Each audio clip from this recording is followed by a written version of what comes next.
nostalgia. It's delicate, but potent.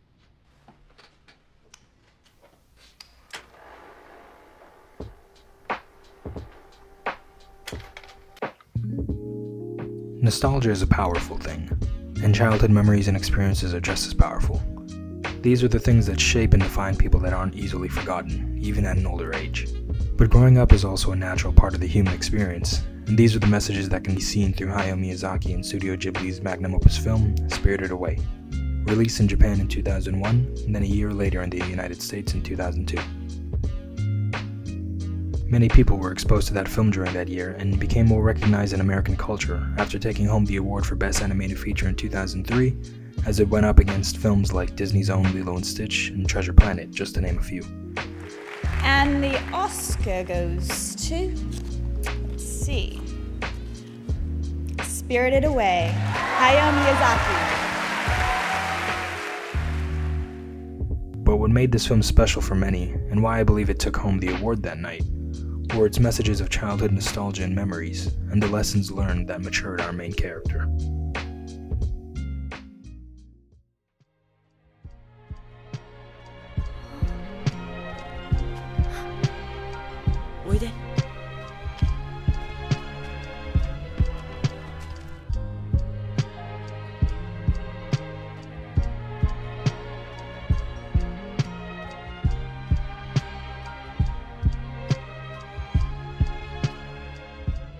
I myself was not exposed to many of the Ghibli films as a child, but through the streaming landscape I watched them later on as a working adult.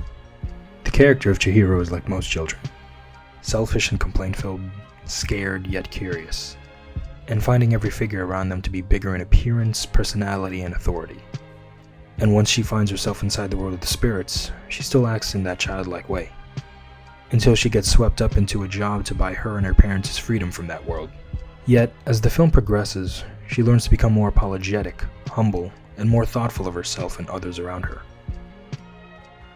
Working in this world doesn't seem like a chore for everyone and is a way of life for the characters there.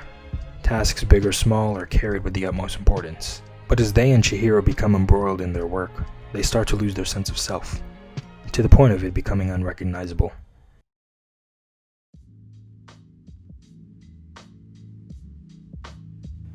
Remembering is calling back to a forgotten childhood memory, seeing something nostalgic that calls back to a time when everything was easier, or even simply eating something reminiscent of a parent's cooking. As Chihiro works, she starts to forget her parents, her life outside the spirit world, and even herself. The culture of work begins to blend with reality and personality, as it slowly becomes part of her everyday life, until it eventually overtakes her as she shares various experiences with the spirits. But even then, Chihiro would work for her freedom, with glimpses of her old life blending in with her new culture of work. Yet through all of this, it becomes more and more of an adventure, meeting these new people and forming relationships, growing through these bonds and learning from these experiences.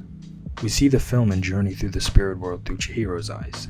The spirits are playful, scary, and unnerving to her, but there are some that are passionate and caring. No Face is one such spirit, mischievous, mocking, and selfish. Yet, it found a friend in Chihiro and wanted nothing more than to help her out with an almost childlike mentality, creating a parallel and connection between her and No Face. Both carry that childlike persona, but sometimes being mischievous and playful isn't enough. Bo is also another such spirit, a child of Yubaba who is sheltered from the outside world and from communicating with other spirits. He could barely stand when Chihiro first meets him, but after their adventure he learns to stand on his own with confidence, just as Chihiro gains her own and grows up just a little more. And as she grows up, she also starts to remember. She is reminded of a friend once lost, her parents, and herself.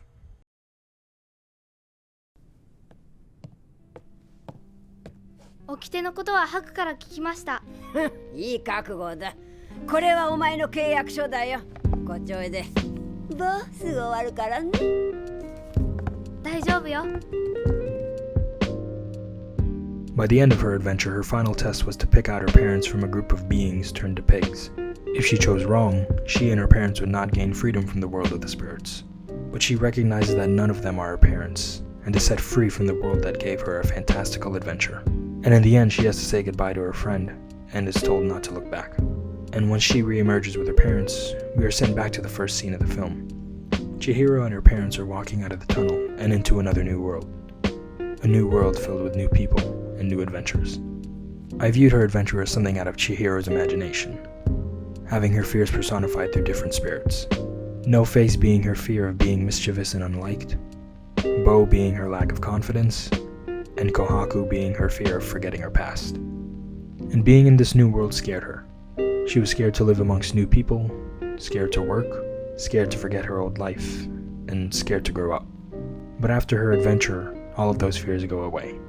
She accepts this new life, and her leaving the world of the spirits is symbolic of her growing up. But even as she is told not to look back, it showcases an important message to anyone, young or old. No matter what age you are, and where you find yourself in life, it's that you can't forget your childhood.